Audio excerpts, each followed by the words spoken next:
At least, one of us will survive. They say you know you're dying when the cold stops hurting. I learned that truth, face down in the snow, my fingers blue and useless, wrapped around a wolf cub I'd never met before. My last thought wasn't about my father who traded me like livestock, or Garrett who walked away without looking back, or even my sister Mira's stricken face as they dragged me away. My last thought was simple. Asterisk. At least one of us will survive this. I didn't know those golden eyes staring back at me belonged to a prince. I didn't know the roar that split the night was an Alpha King finding his cursed son. I didn't know that my last act of pointless kindness would give me everything I'd been told I'd never deserve. But first, I had to die. Hey, family. Pause for just a second. If someone you loved looked you in the eye and told you that you weren't enough, that your love, your loyalty, your very existence was worthless, I need you to hear this. They lied. Not because they were confused, not because timing was wrong, but because they were too blind to see the treasure standing right in front of them. Right now, you might be replaying every moment, wondering what you could have done differently, wondering if maybe, just maybe, they were right about you. They weren't. Your worth was never up for debate.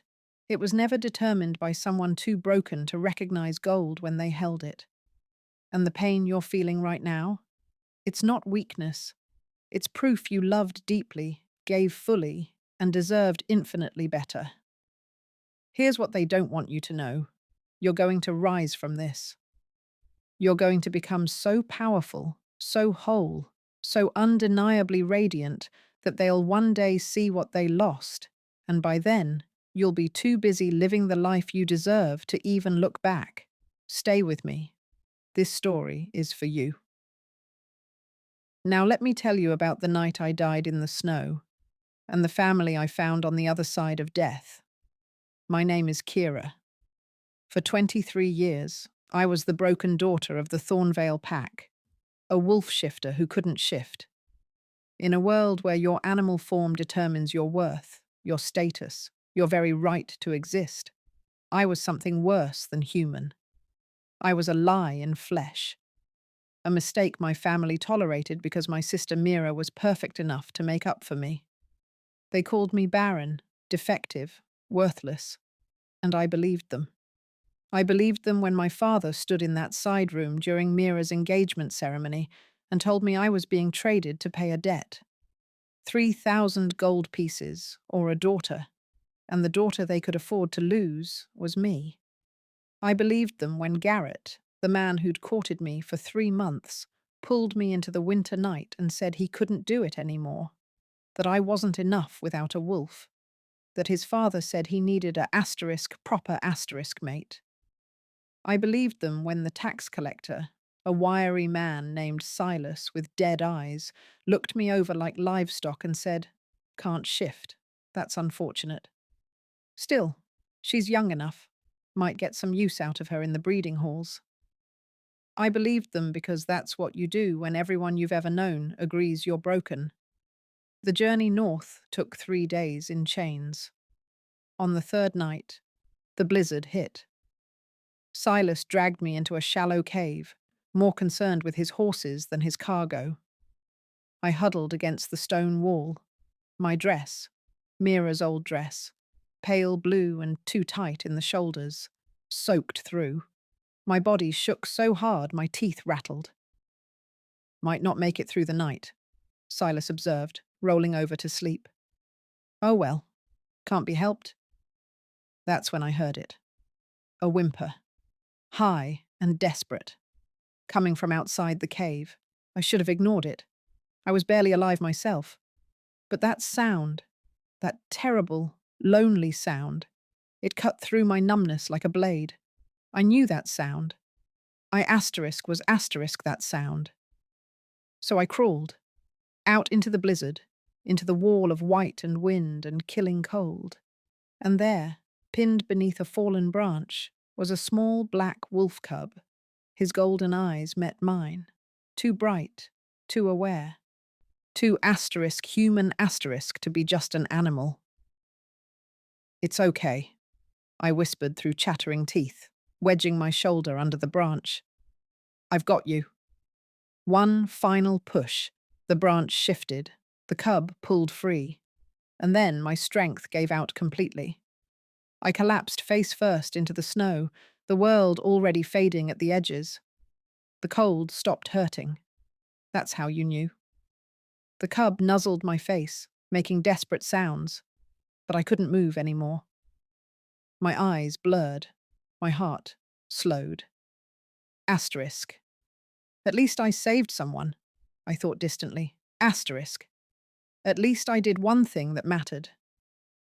The last thing I saw was the cub's golden eyes beginning to glow, not with reflected light, but with something ancient and powerful and utterly impossible.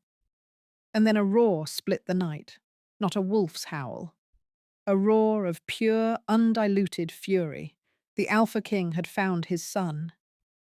And me, dying in the snow beside him. Hello, family. Welcome to my channel.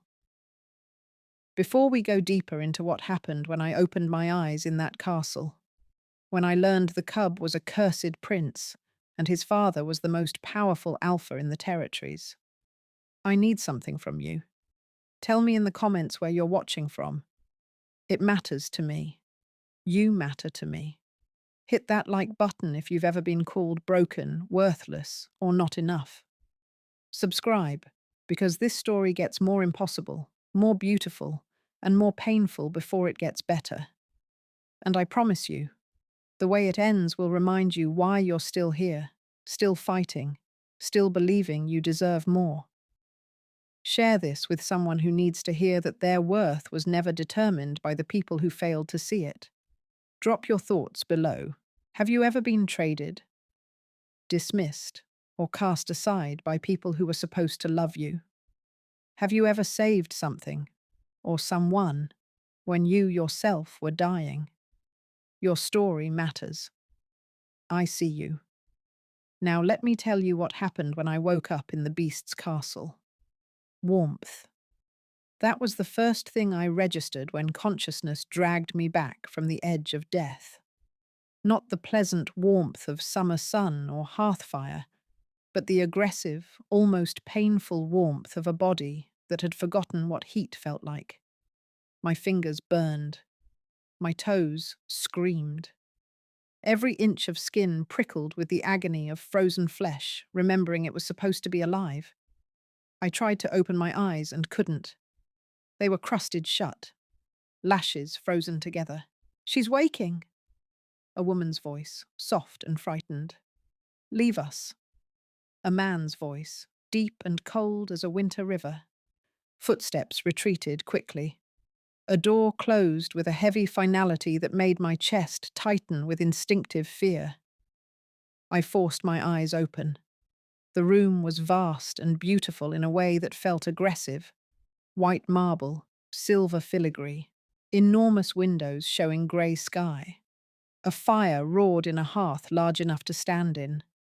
I was buried in furs on a bed that could have fit 6 people, and standing at the foot of that bed, backlit by the window, was the largest man I had ever seen. No, not a man, an alpha. Everything about him radiated power. The breadth of his shoulders, the predatory stillness of his stance, the weight of his presence that pressed against my chest, even from across the room. His hair was black as midnight, worn long enough to brush his collar. His face was all brutal angles, sharp jaw, blade-straight nose, high cheekbones carved from granite. But it was his eyes that made my breath catch. Gold. Pure molten gold. Exactly like the cub. "The cub," I croaked, voice raw. "Is he—" "My son is alive," he said, each word precisely enunciated, carefully controlled. "Thanks to you. Asterisk son. Asterisk." The cub had been his son, which meant this was... "You're the Alpha King." It wasn't a question. Theren Blackwater, king of the Northern Summit territory. He moved closer, each step measured and deliberate. And you are the broken she-wolf who nearly died, saving my heir. The word broken asterisk, landed like a physical blow. Of course he knew. Of course that would be the first thing anyone told him about me. I didn't know he was your son, I said, trying to push myself upright. My arms shook with the effort. I just heard him crying and You crawled out into a blizzard while dying of exposure yourself. His voice was utterly flat, emotionless. Why? Does it matter? Yes. I met those golden eyes and saw no warmth in them, no gratitude, just cold calculation and something that might have been suspicion. Because I understood what it felt like, I said simply, to be trapped and alone and dying while the world ignored you. Something flickered across his face, too fast to identify. He moved to the window, putting distance between us. You've been unconscious for 3 days, he said. My healers weren't certain you would wake. Severe frostbite, hypothermia, malnourishment, dehydration. Your body had started to shut down. 3 days. Silas would be long gone. Would he report me dead? Would my family even care? The man who had you, Theren continued, voice dropping into something darker. Where is he? I don't know. He was taking me north to... I stopped. Did it matter where Silas had been taking me? You were payment for a debt. He turned back to face me, and there was something terrible in his expression. Your father's debt, meant for the breeding halls, or worse. I said nothing. What was there to say? He knew the truth of what I was worth. You saved the Crown Prince of the Northern Summit, Theren said slowly. Under our laws, that creates a blood debt. You are owed a boon, anything within my power to grant. Hope flared in my chest, painful and unexpected. Anything within reason, he added. Let me go, the words tumbled out. Just let me go. Give me enough gold to start somewhere new, somewhere no one knows I'm broken. And I'll disappear. You'll never see me again. Your debt will be paid. His eyes narrowed. That's what you want? To run? I want to be free, I corrected. To live without being reminded every single day that I'm worthless. To exist somewhere that my broken wolf doesn't define my entire existence. No. The word hit me like a slap. What? No, he repeated. I won't grant you that boon. Anger surged through me, hot and sudden and unfamiliar. I'd been numb for so long that feeling rage felt almost foreign. You said anything within your power, I said. Within reason he interrupted. And letting you leave is not reasonable. Why? I demanded, pushing myself fully upright, despite the way my head spun. Because you don't trust me? Because I might tell someone about your son? I don't even know what happened. One moment he was a cub, and then there was this roar and... My son is cursed. The words dropped into the space between us like stones into still water. Theren moved closer, each step deliberate. He can shift into his wolf form, but he cannot shift back. He's been trapped as a cub for 2 months. Every healer, every witch, every blood mage in the kingdom has tried to break it. Nothing works. I stared at him. That's not possible. Shifters can't get stuck. My son is stuck. His voice was hard as iron, and the curse is killing him. Every day he remains in wolf form, more of his humanity slips away. In another month, maybe 2, there won't be anything of my child left, just an animal wearing his shape. The horror of it settled over me. To be trapped in your wolf, unable to speak, unable to communicate, slowly losing yourself piece by piece. I'm sorry, I whispered, but I don't understand what that has to do with me. You touched him while he was in wolf form, and you have no wolf of your own. Theren crouched down, so we were eye level, and this close I could see the exhaustion carved into his face, the desperate edge beneath the control. Every shifter who touches him feeds into the curse, their wolf recognizing his, trapping him further. But your touch didn't hurt him, didn't strengthen the binding. Understanding crashed over me. You think I can help break the curse? I think you're the only one who might be able to touch him without making it worse.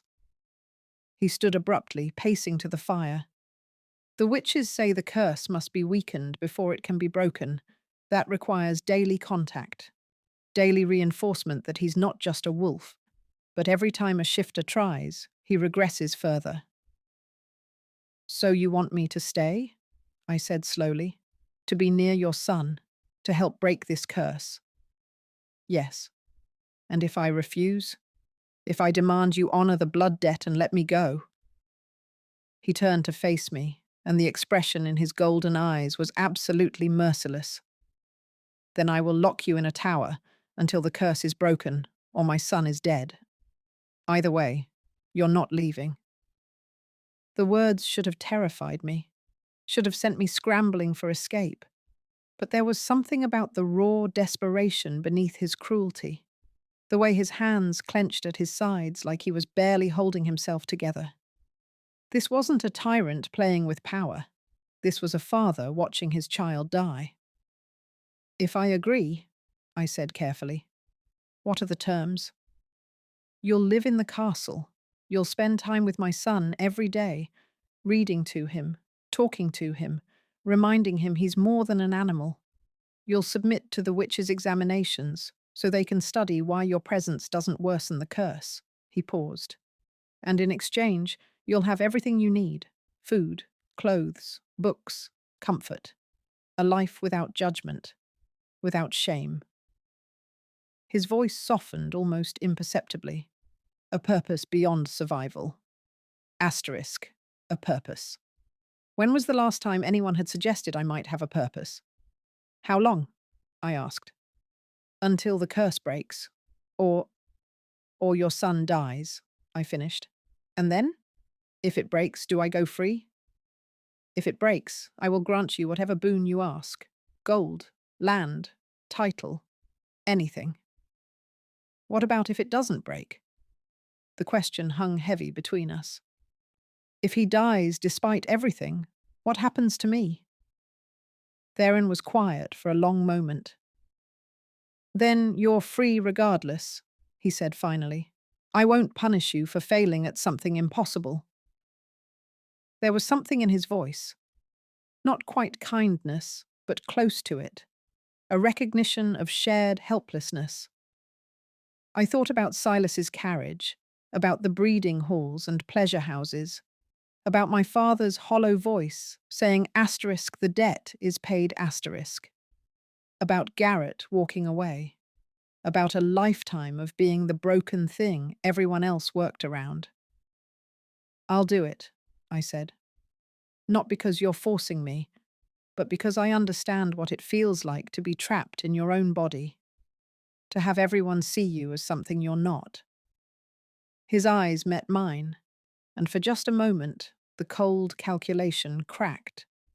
What I saw beneath was so raw, so utterly devastated, that I had to look away. Thank you, he said quietly. A knock at the door interrupted us.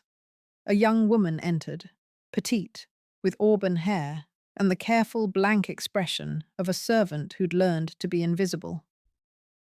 The young prince is asking for her, Your Majesty, she said, voice carefully neutral. He won't eat unless she comes. Theron's jaw tightened. Take her. And as the servant, Lyra, she introduced herself, led me through corridors designed to intimidate, I realized something. I'd just agreed to stay in a castle with a desperate king and his dying son. I'd agreed to break a curse I didn't understand. I'd agreed to trade one prison for another. But this time, at least, I had a choice in it. This time, I mattered. The castle had a library. I discovered it on my fourth day while Ryker, I'd learned his name through patient paw taps and head shakes, napped in a patch of sunlight streaming through my chamber windows. Lyra had mentioned it in passing. 3 floors down, West Wing. Can't miss it. And I'd felt my heart quicken with something dangerously close to hope. Books had always been my escape. When the pack whispered about my broken wolf, when Garrett looked through me instead of at me, when my father's disappointment grew too heavy to bear, I disappeared into stories, into worlds where broken things could still matter. The library doors were 15 feet tall, carved with intricate scenes of wolves running beneath stars. I pushed them open and stopped breathing. It was enormous. 3 stories of books rising toward a domed glass ceiling, spiral staircases connecting the levels, reading nooks tucked into alcoves, long tables scattered with open volumes. The smell hit me like a physical thing, paper and leather and dust and knowledge. Beautiful, isn't it? I spun. Theren stood behind me, moving with that unnatural shifter silence. He wore simpler clothes today, black shirt, dark pants, but somehow looked even more imposing without the royal trappings. I didn't hear you, I said, pressing a hand to my racing heart. I know. A ghost of something that might have been amusement touched his mouth. You were too busy looking like someone who'd found sanctuary. Was that what this felt like? Sanctuary? Riker's asleep, I said, feeling oddly defensive. I thought I'd explore while he rested. You don't need to justify yourself. Theren moved past me into the library, his large frame somehow fitting naturally among the shelves. This place is yours to use as you wish. Everything here is. I followed slowly, fingers trailing along leather spines. Why do you have so many books? I thought shifters preferred, I don't know, hunting, fighting, physical pursuits. Is that what they taught you in Thornvale? He pulled a volume from a high shelf without looking. Clearly he knew this place intimately. That shifters are just animals wearing human skin? They didn't have to teach it. I saw it every day. Then your pack is made of fools. He set the book on a nearby table, something with a title in a language I didn't recognize. The Northern Summit has the largest library in the shifter territories. Knowledge is power, always has been. I picked up the book he'd set down, studying the strange script. What language is this? Old Lupine, the language the first shifters spoke. He moved to another shelf, pulling down 3 more volumes. The curse on Ryker uses Old Lupine binding magic. I've been trying to understand it, but my knowledge only goes so far. He looked exhausted. In the library's soft light, I could see the shadows under his eyes, the tightness around his mouth that spoke of sleepless nights and grinding worry. When did it happen? I asked quietly. The curse. Theren was silent for so long I thought he wouldn't answer. 2 months ago, there was an incident. A witch came to court, claiming she could enhance shifter abilities. She performed a demonstration on Ryker. His hands clenched on the book he held. It was supposed to make his first shifts easier when he came of age. Instead, it trapped him. Where is she now? The witch? Dead. The word was flat. I executed her myself the moment I realized what she'd done. But she died laughing, saying the curse would hold until... He stopped abruptly. Until what? His golden eyes met mine. Until true love breaks it. The oldest, most impossible condition in any curse. I thought of every fairy tale I'd ever read. True love's kiss. True love's sacrifice. True love's devotion. Always true love. As if it were simple. As if it weren't the rarest, most fragile thing in existence. Riker's only 7, I said. He can't. That's not. I know. Theren's voice was rough, which is why I think the witch lied, or the curse is more complicated than it appears. There has to be another way to break it. There has to be. He looked so utterly helpless in that moment. This massive, powerful Alpha King, reduced to a desperate father grasping at impossible hope. We'll find it, I heard myself say, in these books, in the witch's knowledge. Somewhere, we'll find the answer. Why do you care? The question came out sharp. You could leave. The blood debt is satisfied by your presence alone. You could demand I send you away with gold and go where? I interrupted. Back to a world that sees me as broken. At least here I have a purpose. At least here. I stopped myself. At least here? He prompted. At least here, Ryker doesn't look at me and see a failure. Understanding flickered across his face. You're not broken. You called me that yourself, 4 days ago. He paused, seeming to struggle with words. I was repeating what I'd been told, what the report said. I shouldn't have. It was wrong. It was as close to an apology as I'd likely get from an Alpha King. Help me with these, he said, gesturing to the pile of books. If you can read Old Lupine, we can work faster. I can't read it. Then I'll teach you. So we spent the afternoon surrounded by books. Then's deep voice explaining the strange symbols and grammar of a dead language. He was patient in a way I didn't expect, repeating explanations, finding simpler examples, never making me feel stupid for not understanding immediately. And slowly, words began to take shape. Simple ones at first. Asterisk wolf, moon, blood, binding. You're a natural, Theren said, watching me work through a basic text. Most people take weeks to get this far. I've always been good with languages. I frowned at a particularly complex symbol. What's this one? That's asterisk devotion asterisk. But it has layers, not just loyalty, but willing sacrifice, choosing something even when the cost is high. Our eyes met over the page, and something passed between us. An understanding, a recognition. We both knew about devotion that costs too much. Kira! Riker's bark echoed from the corridor, followed by the scratch of claws on marble. He burst through the library doors, tail wagging frantically, and launched himself at me. I caught him with a laugh, stumbling back into a bookshelf. I'm here. I'm here. I was just learning something interesting. He sniffed at the books, then sneezed dramatically. He's never liked studying, Theren said, and there was real affection in his voice. Takes after his mother that way. She preferred the forest to the library. It was the first time he'd mentioned Riker's mother. I wanted to ask, where was she? Why wasn't she here helping? But the shuttered look that crossed his face stopped me. Come on, I said to Ryker instead. Let's go find something more fun to do. We ended up in the gardens despite the cold. Ryker raced through the snow, pouncing on drifts and tunneling beneath them like he was hunting.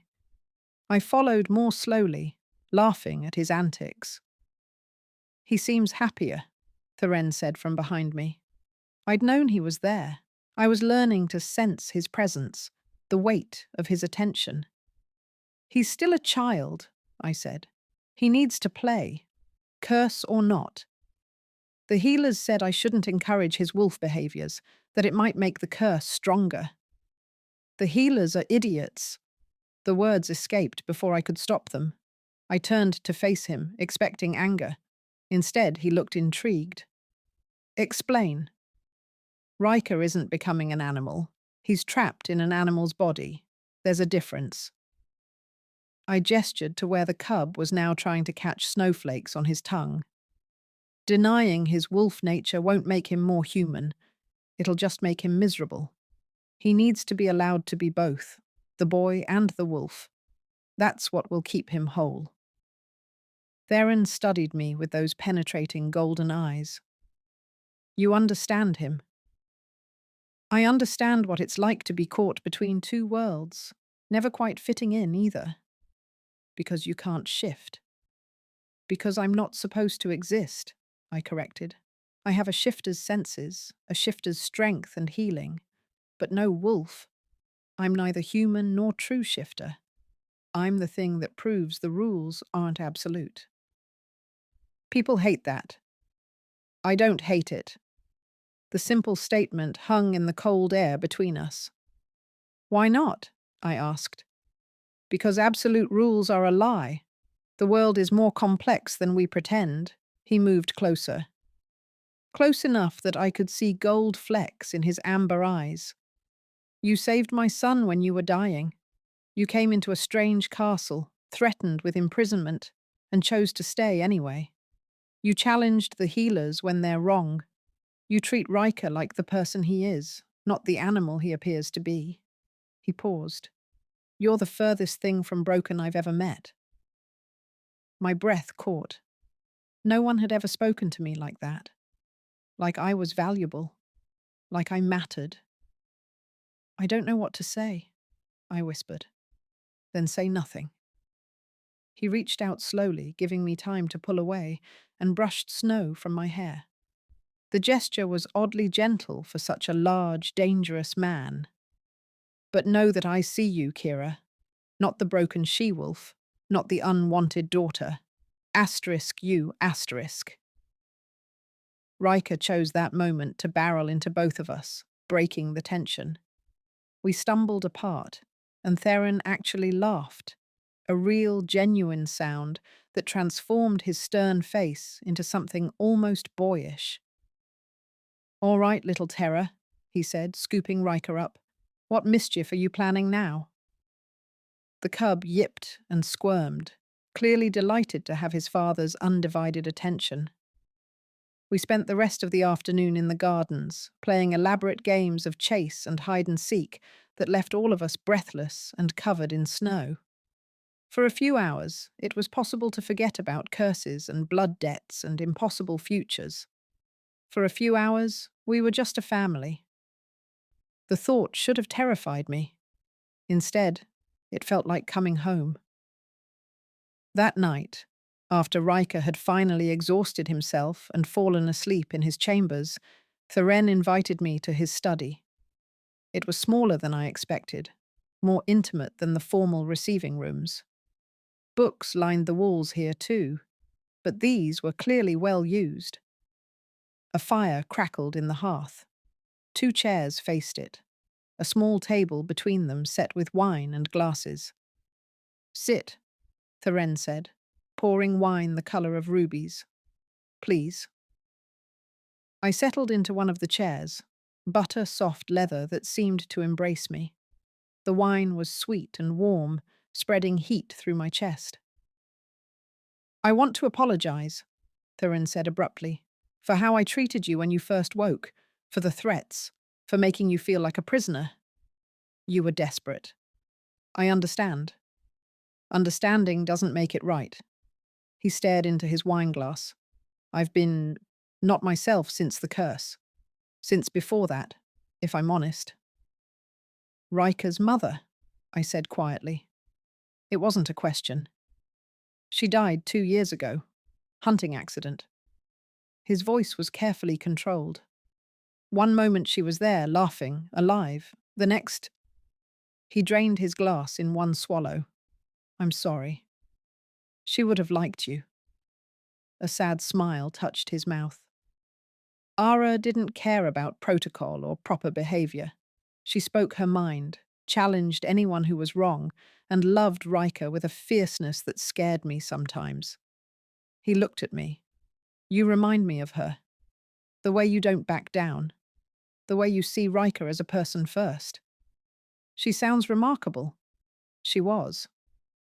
He poured more wine, his movements heavy with old grief.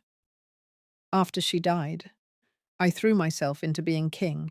into duty and responsibility and making sure the kingdom ran perfectly.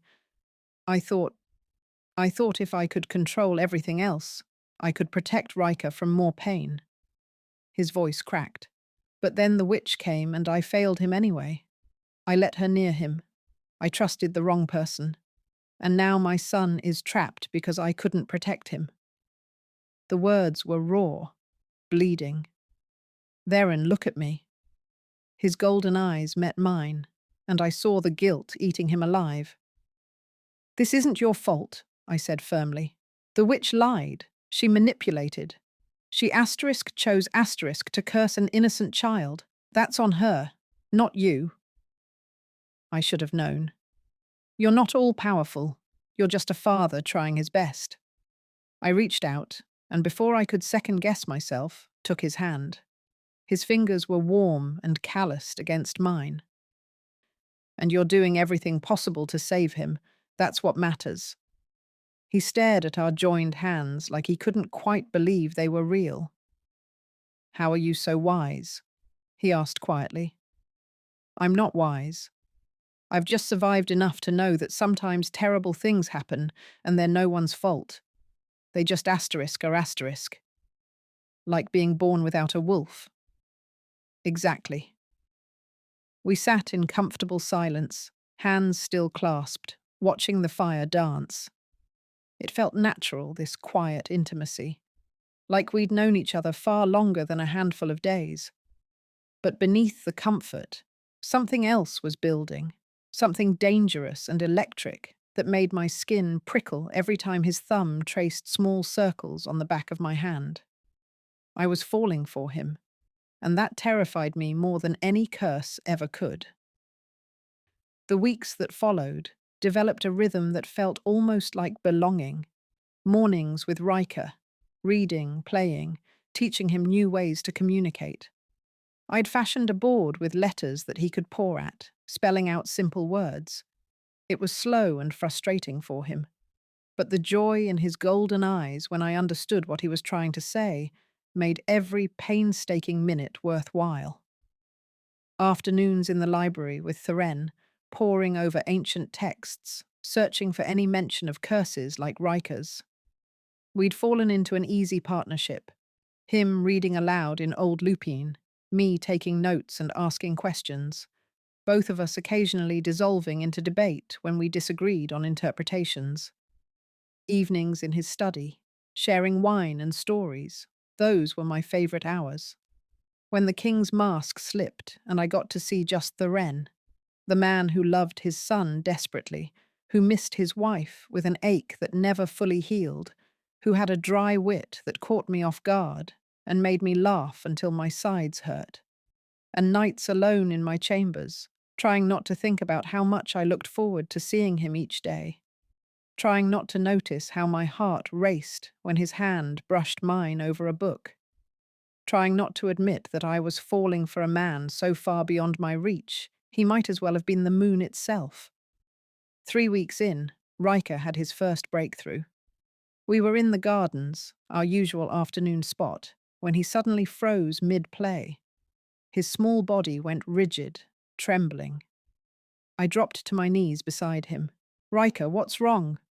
His golden eyes met mine and I saw something shifting in them. Something trying to break through. Theren! I screamed toward the castle. The Alpha King appeared in seconds, moving with impossible speed.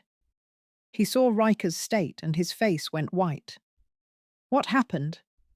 I don't know. Riker's body convulsed. For a terrible moment I thought the curse was killing him right there, but then his form flickered. Just for an instant I could see the ghost of a boy superimposed over the wolf. Dark hair, his father's features, 7 years old and terrified. Then he was just a wolf again, collapsing in the snow. Ryker! Theren gathered him up, pressing his ear to the cub's chest. He's breathing, heartbeat strong. I touched Riker's head gently. His eyes opened, exhausted, but aware. He licked my hand once. I'm okay? What did you do? Theren demanded, not angry, but desperate to understand. right before he seized. What were you doing? Nothing different. We were just playing and I was laughing. And I tried to remember my exact words. I said, I wish I could hear your laugh. I bet it's wonderful. Understanding flickered across Theren's face. You reminded him he's human, that he has a human laugh, human voice. He looked down at his son with something like awe. He tried to shift back. But the curse stopped him, I said. It stopped him, but it didn't win completely. Theren's voice shook. That flicker, that moment where I saw my son's real face.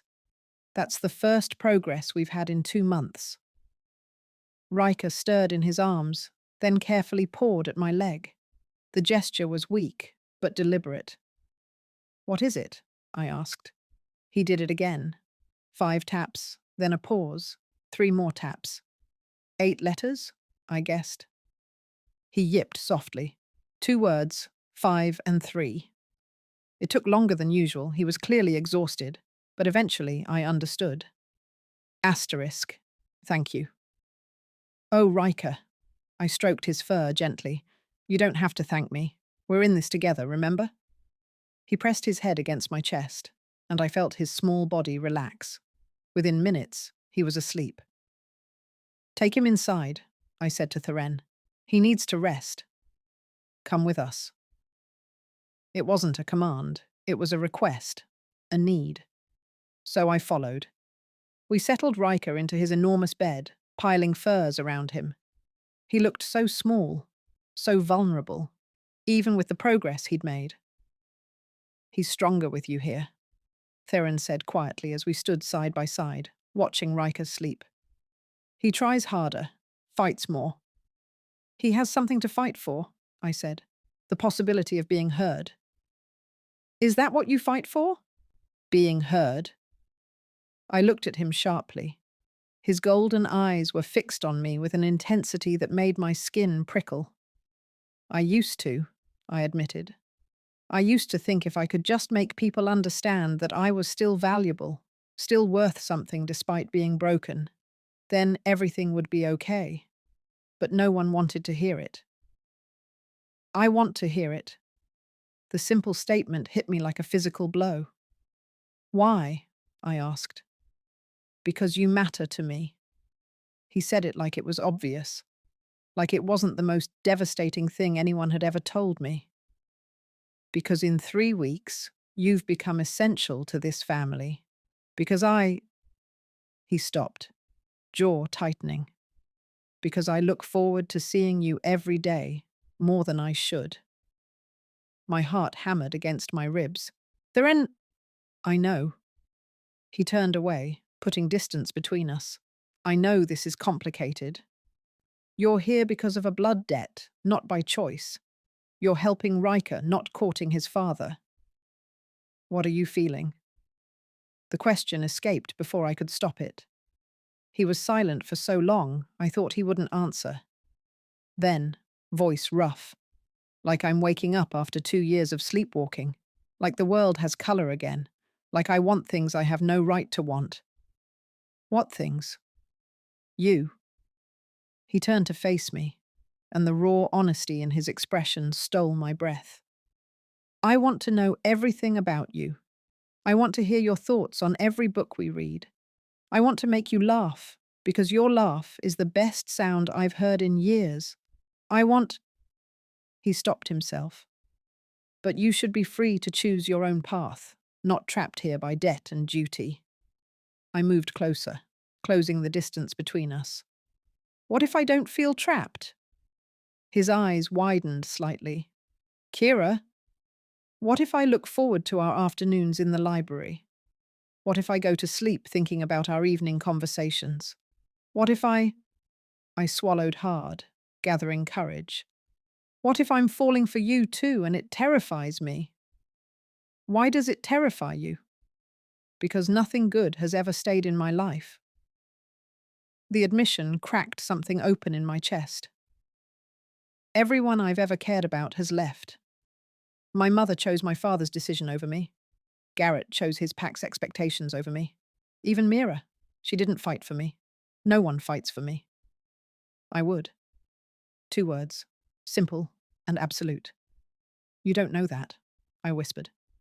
Yes, I do.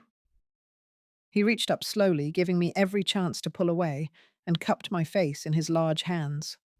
I would burn kingdoms for you, Kira. I would defy every law and tradition. I would... Don't make promises you can't keep. I don't. His thumb brushed across my cheekbone, infinitely gentle. I'm an Alpha King. My word is law. And I'm telling you, with everything I am, that you matter, that I see you, that if you choose to stay, not because of debt, but because you want to, I will spend every day proving you made the right choice. Tears spilled down my cheeks. I don't know how to believe that. Then let me show you. He leaned his forehead against mine, our breath mingling. Let me prove it, however long it takes. We stood like that, holding each other in the dim light of Ryker's chamber. And something fundamental shifted between us. This wasn't just attraction. This wasn't just gratitude or convenience or forced proximity. This was real, and it was terrifying. A soft yip broke the moment. We pulled apart to find Ryker awake, watching us with knowing golden eyes. If a wolf could smirk, he was doing it. How long have you been awake? Theren asked suspiciously. Ryker just wagged his tail and pawed at me. 5 letters. Asterisk M-I-N-E. Asterisk. Yours? I laughed. I'm your friend, Ryker. I'm not anyone's possession. He shook his head and pawed again, more insistently, then pointed his nose at Theren, then back to me. Understanding dawned. You're saying I'm part of your family? Enthusiastic yipping and spinning. Yes, Theren said softly. You are. The declaration settled over me like a warm cloak. Asterisk family. Asterisk. I had a family again. But 3 days later, everything shattered. I was in the library when Lady Morgana appeared, the high priestess I'd met briefly at Ryker's presentation ceremony. She moved like smoke, silent and inevitable. Kira, she said, settling into the chair across from me. We need to talk. My stomach dropped. About what? About what happens next. She folded her hands primly. Ryker can shift now, but the curse isn't fully broken. He can only hold his human form for a few hours before exhaustion forces him back. That's progress, certainly, but it's not freedom. We're working on it. Every day he gets stronger. Every day the kingdom gets more nervous, Morgana interrupted. An Alpha King whose heir is half cursed is vulnerable. Enemies see weakness. Allies see instability. What are you saying? I'm saying the council has been meeting. Her ice blue eyes held mine. And they've come to a conclusion about what's needed to break the curse completely. The way she said it made dread crawl up my spine. Tell me. The curse was laid with old lupine magic. The answer to the riddle, love, was correct. But curses of this magnitude don't break from love alone. They break from sacrifice. She leaned forward. Specifically, they break when the one who provides the catalyst surrenders what they value most. I didn't understand. Then I did. No. The curse feeds on attachment, on dependence. As long as Ryker relies on you to maintain his human form, the curse has roots. You have to sever those roots by removing yourself entirely. That doesn't make sense. Love doesn't work that way. Old lupine curses do. Morgana pulled out a scroll, spreading it on the table. It was covered in the angular script I'd been learning. This is the original curse documentation. Here. She pointed to a passage. It says the binding will persist until the catalyst of love releases the beloved through willing sacrifice. I stared at the words, my mind racing. Sacrifice doesn't have to mean leaving. It could mean anything. It means giving up what you most want for the good of the one you love. Morgana's voice was gentle now. Kira, everyone can see it. You love Theren. You love Ryker. You found a family here, a home. Leaving will destroy you. Then I won't leave. Then Ryker will never be fully free. She rolled up the scroll. He'll be trapped in this half-state forever. Eventually the strain will kill him. Maybe not today or tomorrow, but within a year. 2 at most. Her eyes were pitiless. You'll watch him die by degrees, knowing you could have saved him. I pushed back from the table, standing on shaking legs. Does Theren know about this? The council presented their findings this morning. He's with them now. She stood as well. He's refusing to even consider it, of course. Says he'll find another way. But Kira, there is no other way. The magic is clear. I need to talk to him. He's in the throne room, but be warned, the council is demanding an answer. They're threatening to declare Ryker unfit to inherit if the curse isn't fully broken within the month. I ran. Through corridors I now knew by heart, past guards who'd learned to nod respectfully. Up the grand staircase to the throne room's massive doors. They were closed, but I could hear raised voices inside. I cannot ask this of her. Theren's voice, raw with fury. I won't! Your Majesty, be reasonable? Reasonable? A crash, like something being thrown. You want me to choose between my son's freedom and the woman I love? How is that reasonable? It's not a choice. It's the only solution. I pushed open the doors. The throne room was vast, high ceilings, marble floors. Then's throne on a raised dais. A dozen alphas and advisors stood in a semicircle before him. All turned to stare as I entered. Then's face was a mask of rage and desperation. Kira, is it true? I asked, walking forward. My voice echoed in the enormous space. Will leaving break the curse? We don't know that for certain. But the magic suggests it, I said, cutting off whoever had spoken. Willing sacrifice. The catalyst releases the beloved. That's what the curse requires. Kira, don't. Theren stepped down from the dais, moving toward me. How long does Ryker have? I asked Morgana, who stood among the council. If I stay? A year? Maybe 2, before the strain becomes too much. And if I leave? The curse should break within days, a week at most.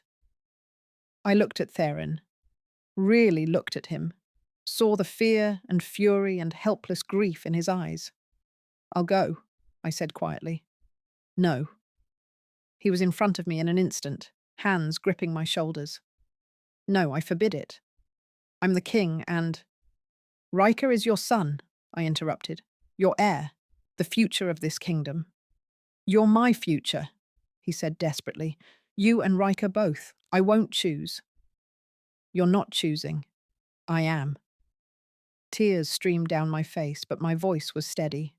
I'm choosing Ryker's life, his freedom. Kira, please. If I stay, I get to be happy for a year while watching him die. I forced the words out. Or I leave now and he lives. He gets to grow up. To be the king he's meant to be. To fall in love and have children and live a full life. My voice broke. That's not a choice. That's just math. I can't lose you. His voice was wrecked. Not now. Not when I finally… I know. I kissed him, tasting salt from both our tears. I know. And I'm sorry.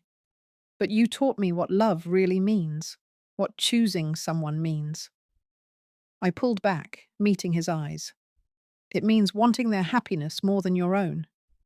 The council is satisfied with this solution, one of the alphas said, cold and detached. The broken she-wolf will leave within 3 days. That gives the prince time to adjust. Shut up. Theron's voice dropped into something deadly. All of you. Get out. Your Majesty, out! The council fled. Even Morgana departed, though she gave me a long, measuring look before leaving. When we were alone, Theren pulled me against him, holding so tight I could barely breathe. "There has to be another way," he said into my hair. "Please, Kira, please don't do this." "I have to." I wrapped my arms around him. "You'd do the same for Ryker. You'd sacrifice anything." "Not you. I can't sacrifice you." "Then I'll do it for you." I pulled back enough to see his face. "Let me do this. Let me save him. It's the only thing I can give him. The only thing I can give you that actually matters. You matter. His life matters more." The truth of it settled over me.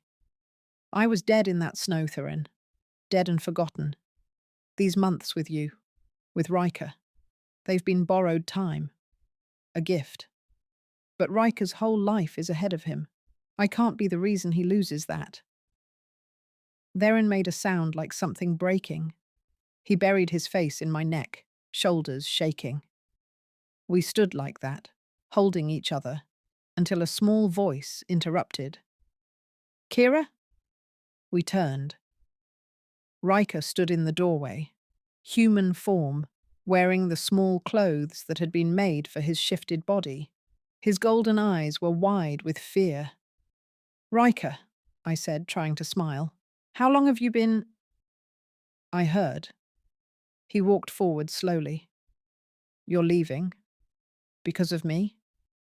"Not because of you," I said firmly, kneeling to his level. Asterisk. For asterisk you. That's different." "No." He shook his head, tears starting. "No, I don't. I don't want you to go. I'll stay like this. Partly cursed. I don't care." "But I care." I cupped his small face. "Ryker, you deserve to be completely free. To shift whenever you want. To be strong and healthy and whole." "But you're my family," he whispered. "You can't. You're my mum." The word shattered me. "Oh, Ryker." I pulled him into my arms. "I'll always be part of you. Always. Even when I'm gone, that bond doesn't break." "That's not the same." "I know." I held him while he cried, feeling Theron's hand heavy on my shoulder. "I know it's not fair. I know it hurts. But sometimes love means letting go." "I don't want to let go," Ryker sobbed. "Neither do I." Theren knelt beside us, wrapping us both in his arms. The three of us stayed like that. A family breaking apart, trying to memorize the feeling of being whole. And I knew, with absolute certainty, that this sacrifice would break me in ways I'd never heal from. But it would save him. And that was enough. The cottage was perfect. That's what made it unbearable. Theren had arranged everything before I left. A small stone house on the edge of the eastern forests, far from any pack territory. Isolated enough that no one would bother me, but close enough to civilization that I could trade for supplies when needed. It had a well-stocked library, a garden that would flourish in spring, and enough gold hidden beneath the floorboards to last me several lifetimes. Everything I'd ever wanted, except the two people who made any of it matter. I'd been there 3 days when the first letter arrived. A raven landed on my windowsill, a small scroll tied to its leg. I recognized the seal immediately. The black wolf on silver. My hands shook as I opened it. Asterisk Kira. Asterisk asterisk Ryker held his human form for 8 hours yesterday. No exhaustion, no flickering. The healers say the curse is weakening rapidly. Asterisk. He asks about you constantly. I tell him you're safe and thinking of him. I hope that's true. Asterisk. I miss you. I know I shouldn't write that. I know this separation is necessary, but I can't pretend I don't feel the absence of you like a missing limb. Asterisk. Yours always. Asterisk T. Asterisk. I read it 17 times before I could bring myself to write back. My response was short. Safe. I told him I was glad about Riker's progress. I didn't mention that I cried myself to sleep every night, or that the cottage felt like a beautiful tomb, or that I woke up reaching for him and found only empty space. Some truths were too raw to share. The letters continued, once a week at first, then more frequently. Theren told me about Riker's progress, how he could shift at will now, how his strength was returning, how he was catching up on the childhood the curse had stolen. He told me about the kingdom, about political maneuverings and visiting dignitaries, and the endless responsibility of being king. He never mentioned moving on, never said he'd found someone else, but he also never asked me to return. And slowly, painfully, I started to build a life in my isolation. I tended the garden, coaxing vegetables from the rich soil. I read everything in the library, then traded for more books in the nearest village, a half-day walk. I taught myself to cook properly, to mend clothes, to exist in the quiet solitude of my own company. I learned to be alone, but I never learned to stop hurting. 6 weeks after I left, a different raven arrived. This one bore Morgana's seal, the crescent moon of the priestesses. Asterisk Kira. Asterisk asterisk. The curse is broken, completely. Ryker is free. Asterisk. I thought you should know. Asterisk. The kingdom celebrates. The council is satisfied. Asterisk. And the Alpha King has not smiled once since you left. Asterisk. Whatever that's worth. M. I read the letter 3 times, then carefully burned it. Ryker was free. That's what mattered. That's what I'd sacrificed everything for. The fact that my heart felt like it was being crushed in a vice, that I sobbed until I couldn't breathe. That was just the price of love. I'd known it would cost me everything. I just hadn't known how long forever would feel. 3 months in, Then's letters changed. Not dramatically, just small shifts in tone. More formal, more distant, like he was slowly learning to let go. Asterisk Kira. Asterisk asterisk Ryker starts proper combat training next week. He's nervous, but excited. Asterisk. The spring council meeting went well. Several territorial disputes were resolved peacefully. Asterisk. I hope you're well. No more asterisk yours always. No more mentions of missing me, just updates, polite and careful. I told myself it was good, healthy, exactly what needed to happen. I told myself I was happy for him. I almost believed it. 6 months after I left, I heard the first rumors. I'd gone to the village for supplies, flour, salt, new candles. The merchant was a chatty woman named Bess, who loved gossip. "Did you hear?" she said, bagging my purchases. "The Alpha King up north is getting married." My heart stopped. What? Well, that's the rumor anyway. Some princess from the western reaches. Beautiful, they say. A perfect match for...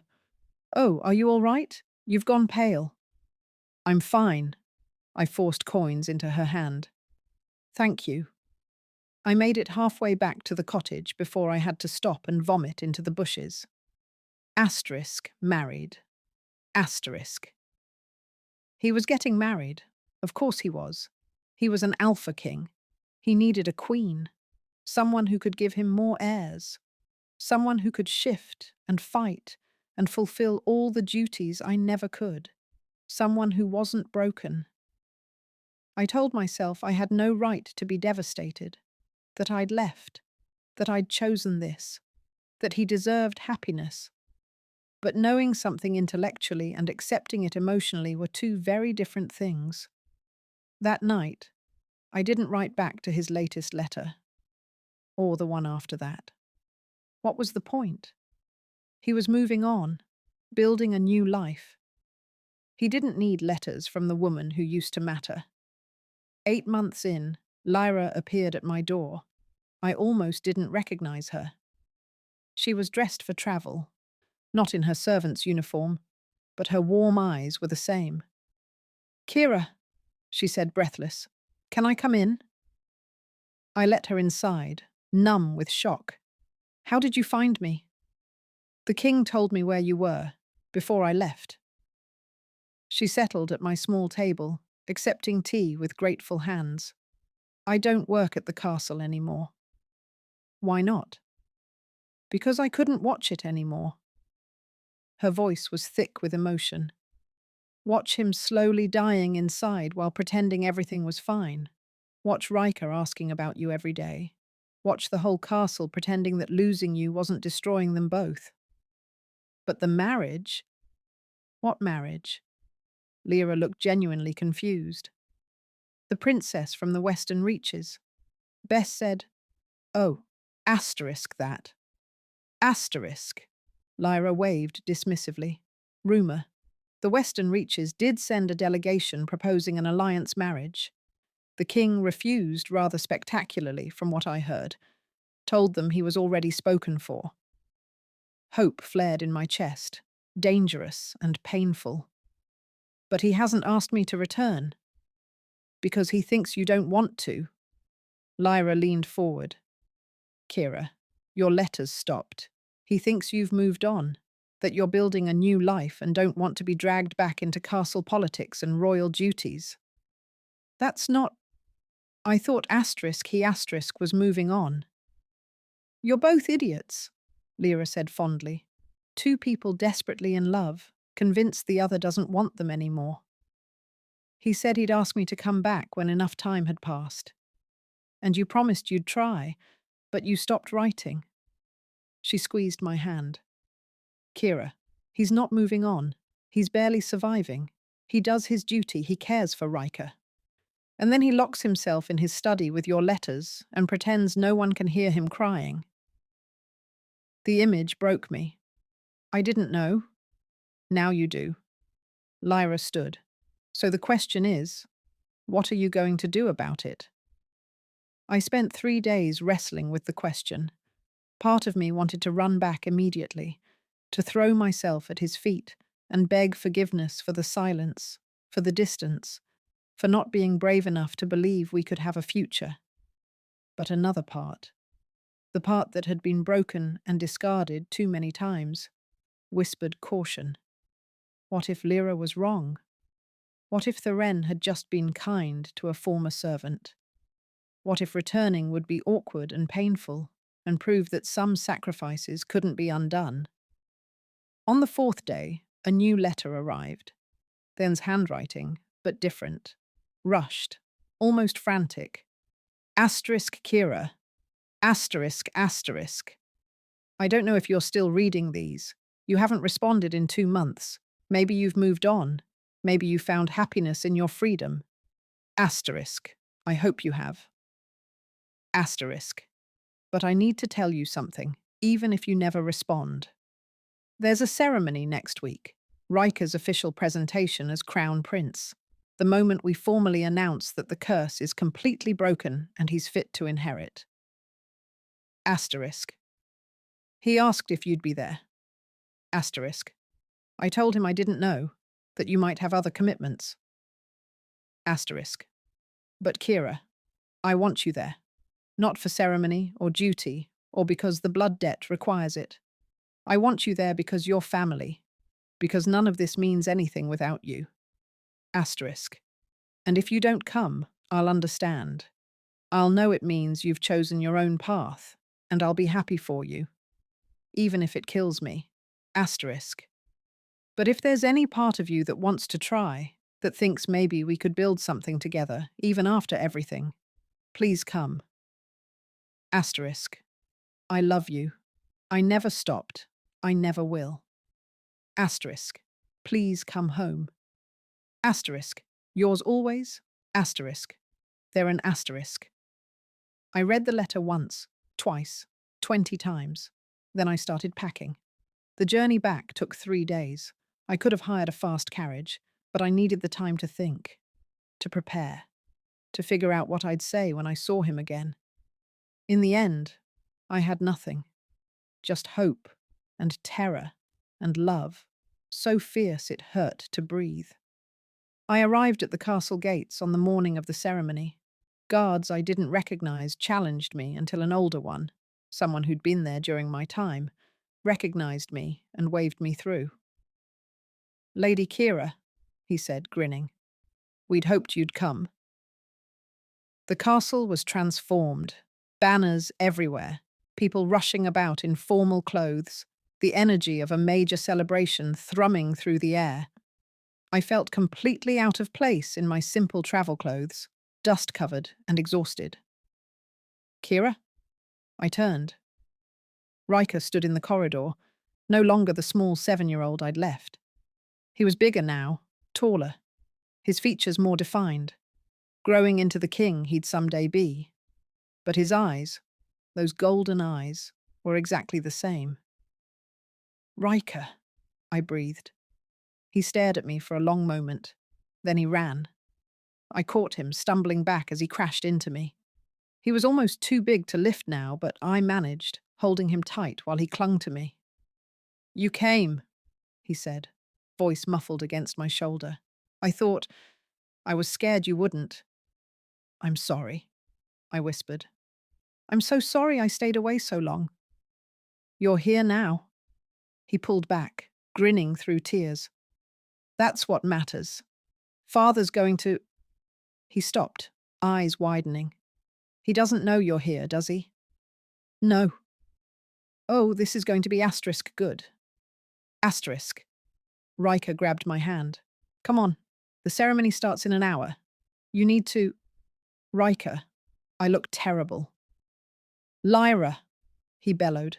The former servant appeared from around a corner, smiling like she'd expected this. "Thought you might need help," she said. "Come on. I kept your old chambers ready, just in case." They dragged me through the castle, Ryker chattering the whole way about everything I'd missed. His training, his studies, the new foal in the stables he'd named after me. "You named a horse Kira? She's beautiful and stubborn and doesn't listen to anyone," he said matter-of-factly. "Just like you." Despite everything, I laughed. Lyra worked miracles. Within 40 minutes, I was clean, dressed in a gown that fit perfectly. Deep green, elegant, but not ostentatious. And my hair was arranged in a style that made me look almost regal. "He's going to lose his mind," Lyra said, stepping back to admire her work. "What if this is a mistake?" I asked suddenly. "What if too much time has passed? What if—" "Kira." She gripped my shoulders. "Stop. You love him. He loves you. Everything else is just details." Easy for her to say. She wasn't about to walk into a throne room full of alphas and dignitaries and face the man she'd abandoned. But I'd come this far. I could be brave a little longer. The throne room was packed, every seat filled, people standing along the walls. The air buzzed with anticipation. I slipped in through a side entrance, staying near the back. No one noticed me. All eyes were on the front, where Theren stood beside his throne. He looked older. Not much. But there were lines around his eyes that hadn't been there before. A weight to his shoulders that spoke of lonely months and heavy responsibility. He wore full royal regalia, black and silver, a crown of twisted metal that looked more like a burden than an honor. And he looked exhausted. The ceremony began. Formal words about bloodlines and duty and the future of the kingdom. Ryker was presented, standing straight and proud, every inch the prince he was meant to be. And with the curse fully broken, the herald announced, Prince Ryker is confirmed as the crown prince and heir to the northern summit. Applause thundered through the room. Theren placed a smaller crown on Ryker's head, a circlet of silver. Then he spoke, voice carrying through the enormous space. "My son has faced darkness that would break most adults," he said. "And he survived because of courage, determination, and—" His voice cracked almost imperceptibly. And because someone believed in him when no one else could. Riker was scanning the crowd, clearly looking for me. Someone taught him that being trapped doesn't mean being lost, Theren continued. That love is worth fighting for. That sacrifice is sometimes the truest form of strength. He paused. I wish she were here to see this moment, to see the man her courage helped create. Father, Riker said, loud enough to be heard. She is asterisk here. Then's head snapped up. What? Riker pointed directly at me. She came. Every head in the room turned. Theron's eyes found mine across the distance, and the expression on his face, shock and hope and desperate relief, made my knees weak. Kira, he breathed. And then he was moving. Stepping down from the dais, crossing the throne room with long strides. The crowd parted before him.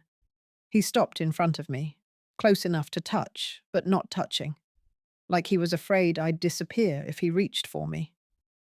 You're here, he said. I got your letter. I didn't think... I thought you'd moved on. Never.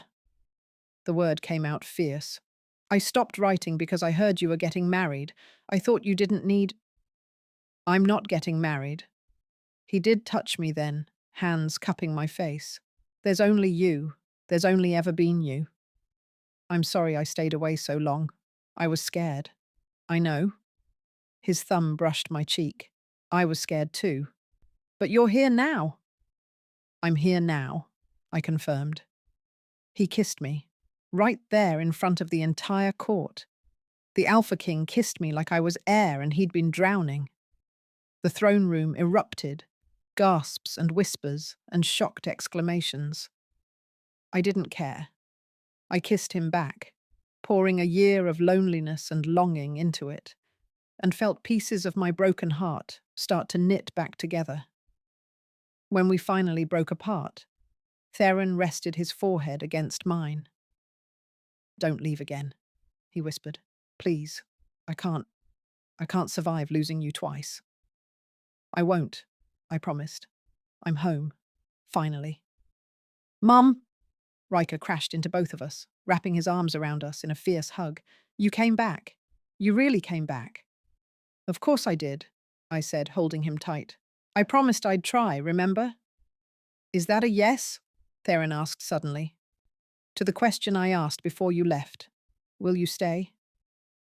I looked at him, this fierce, powerful, broken and healed again Alpha King, who loved me despite every reason not to. I looked at Ryker, this brave, beautiful boy who'd fought his way free of a curse and called me Mum. I looked at the throne room full of witnesses, at the life I'd walked away from and somehow found my way back to. Yes, I said simply. Yes to everything. And for the first time in a year, I felt whole. 3 weeks later, we married in the castle gardens where Ryker used to play, surrounded by family and the few people whose opinions actually mattered. Morgana officiated, speaking words in old lupine about souls recognizing each other across lifetimes.